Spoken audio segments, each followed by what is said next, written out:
14 तारीख को बड़ी धूमधाम से डॉक्टर भीमराव अंबेडकर की 135वीं जयंती मनाई गई। डॉक्टर भीमराव अंबेडकर की जयंती की पूर्व संध्या में समाजवादी पार्टी ने लखनऊ के हजरतगंज के आरिफ कैसल होटल में बाबा साहब हैं तो हम हैं कार्यक्रम का आयोजन किया। समाजवादी पार्टी के प्रवक्ता फखरुल हसन चांद ने कार्यक्रम में आए सभी लोगों को संविधान की किताब वितरित की। इस कार्यक्रम में समाजवादी पार्टी के नेताओं ने डॉक्टर भीमराव अंबेडकर की प्रतिमा पर फूल भी चढ़ाया। इस कार्यक्रम में समाजवादी पार्टी के विधायक रविदास मेहरोत्रा, पूर्व एमएलसी उदयवीर सिंह सहित कई बड़े कार्यकर्ता मौजूद रहे। समाजवादी पार्टी बहुत लंबे समय से बाबा साहब डॉक्टर भीमराव अंबेडकर जी की जयंती मनाने का कार्यक्रम करती है। बाबा साहब भीमराव अंबेडकर जी ने देश का संविधान लिखा था और सामाजिक न्याय दिलवाने का काम किया था। आज हम लोग उनके संविधान पर देश चलने का काम करते हैं और भारतीय जनता पार्टी ये चाहती है कि जो संविधान लिखा गया है उसका उल्लंघन हो। बाबा साहब ने हमेशा वंचित, दलित, पिछड़े वर्ग के लोगों को उनका हक, अधिकार, न्याय और सम्मान मिले, इसके लिए पूरे जीवन संघर्ष करने का काम किया था। समाजवादी पार्टी डॉक्टर अंबेडकर जी के विचारों पर चल करके समाज के वंचित लोग, दलित, पिछड़े और जो अल्पसंख्यक हैं उनको उनका हक, अधिकार, न्याय और सम्मान दिलाने के लिए लगातार संघर्ष करने का काम कर रही है। भारतीय जनता पार्टी लगातार संविधान की उपेक्षा करने का काम कर रही है, संविधान का अपमान करने का काम कर रही है। अभी देश भर के अंदर जनगणना हो रही है। हम लोग लगातार ये मांग कर रहे हैं कि जाति आधार पर जनगणना हो, लेकिन भारतीय जनता पार्टी जाति आधार पर जनगणना नहीं करा रही है। 33 प्रश्न पूछने का काम हो रहा है, लेकिन हम लोगों की मांग थी कि एक प्रश्न और हो कि उसकी जाति क्या है, उपजाति क्या है, लेकिन भारतीय जनता पार्टी ने हम लोगों की ये मांग स्वीकार नहीं करी है। इससे स्पष्ट है कि भारतीय जनता पार्टी संविधान का भी अपमान कर रही है और जो वंचित लोग हैं, दलित लोग हैं, उनका हक, अधिकार, न्याय और सम्मान छीनने का काम कर रही है।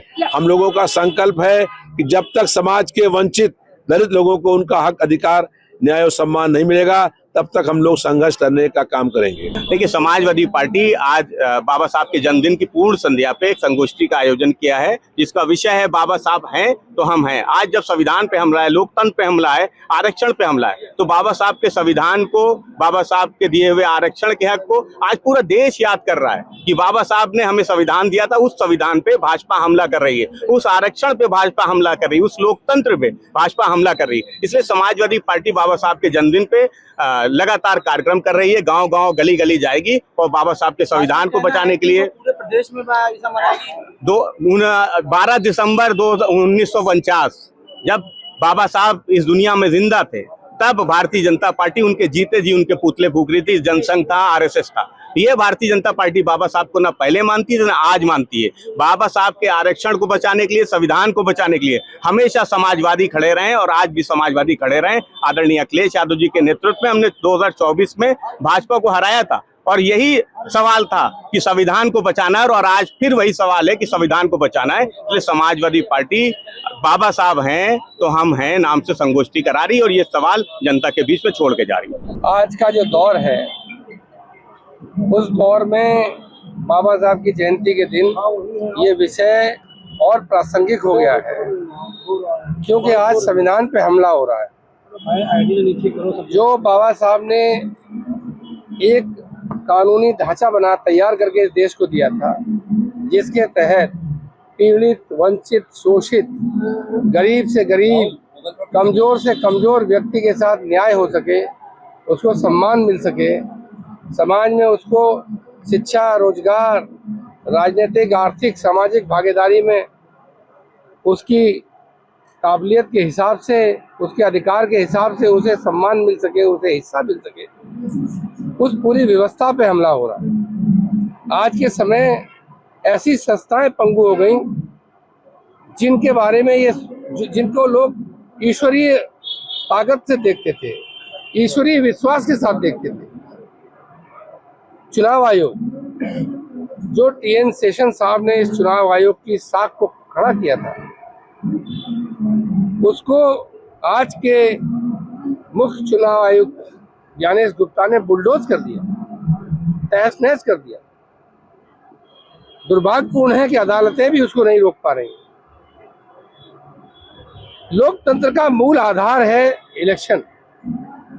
जनता सरकार के गलत सही फैसले इसलिए स्वीकार करती है, कड़वे फैसले इसलिए स्वीकार करती है कि उसको ये विश्वास होता है कि हमने बहुमत दे के इस सरकार को चुना है। जब चुनाव की प्रक्रिया पे ही सवाल खड़ा हो जाएगा तो लॉलेसनेस हो जाएगी। कैसे कानून का राज होगा? राज लागू चलाने वाले पे भरोसा नहीं बचेगा कि इसको हमने प्रतिनिधि बनाया है। जी आज हमने जो कार्यक्रम किया है हमारे पार्टी के लोगों ने, वो सबको समानता से देखने के लिए किया है।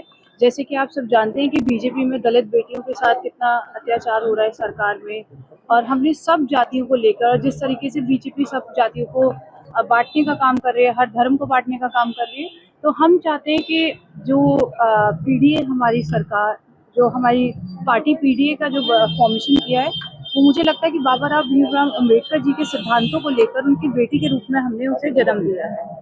तो हम सबको साथ लेके चलने का काम कर रहे हैं, और यहाँ हमने ये दिखाने के लिए सबको एकत्रित किया है कि हाँ, हम उनके सिद्धांतों का लागू करते हैं, पालन करते हैं। पर हमारा संदेश यही है कि जो चीज़ें इस समय समाज में चल रही हैं, लोगों को बांटने का काम कर रही हैं, लोगों को प्रताड़ित करने का काम कर रही हैं, और आप देख रहे हैं कि कहीं भी समानता नहीं है जाति धर्म में, चाहे वो एजुकेशन सेक्टर हो, या आप देख रहे हैं कि एम्प्लॉयमेंट का हो, या किसी भी चीज़ का एग्जामिनेशन हो, किसी भी चीज़ में मुझे नहीं लगता कि हर जाति को सामान्य रूप से देखा जा रहा है। तो हमने जो आज सबको इकट्ठा किया है ताकि हम उनके सिद्धांतों को फिर से याद करें, और याद करके उनको पालन करने का काम करें।